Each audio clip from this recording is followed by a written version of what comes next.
Hello বন্ধুগণ, তো সরস্বতী পুজোর আগের ব্লগে দেখতে পেলে যে আমরা গিয়েছিলাম আন্টির বাড়িতে, ওখানে আন্টি বাড়ি পুজোর জন্য। তো এবার সরস্বতী পুজো পড়েছিল দুদিন। তো পরের দিন আবার গেলাম। পরের দিন অবশ্যই দধিকর্মা যে ব্যাপারটা হয় ওই পুজোটার জন্য আমরা পরের দিন গেছিলাম। আরও স্টুডেন্টরা ছিল আন্টি বাড়িতে, তো আমরা সবাই মিলে, তো বাকি সব বাচ্চারা ছিল, সবাই মিলে অনেক ছবি তুলেছে, অনেক সুন্দর সুন্দর। ওদেরকেও তুলে দিয়েছে। আমার ফটোগ্রাফি স্কিলটা একটু না দেখালে হয় বলো, যা হোক। তো তারপর আমরা বাড়ি চলে এসেছি। সন্ধ্যেবেলা আমি গেছিলাম আমার বন্ধুর বাড়ি। ওর বাড়িতেও আমার পুজো ছিল। হ্যাঁ, আমার বন্ধু শরণ্যা, ওর বাড়িতেও বেশ বড় করে সরস্বতী পুজো হয়।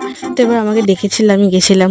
ওখানে আমাদের আরও অনেক বন্ধুরা এসেছিল, সবাই মিলে বসে বসে একটু গল্প টল্প করলাম। ওখানেও আর একটু পুজো হওয়াটা বাকি ছিল, সে সন্ধ্যেবেলা সে পুজো হলো, আমরা দেখলাম। তারপরে আমরা আরও গল্প টল্প করে একটু ছবি টবি তুলে তারপর খেয়ে দিয়ে বাড়ি চলে এসেছি। তো এইভাবে কাটলো। ভালো থাকবে। ও, নেক্সট পার্টের জন্য অপেক্ষা করো, কলেজে ব্লগটা আসছে। Subscribe for more.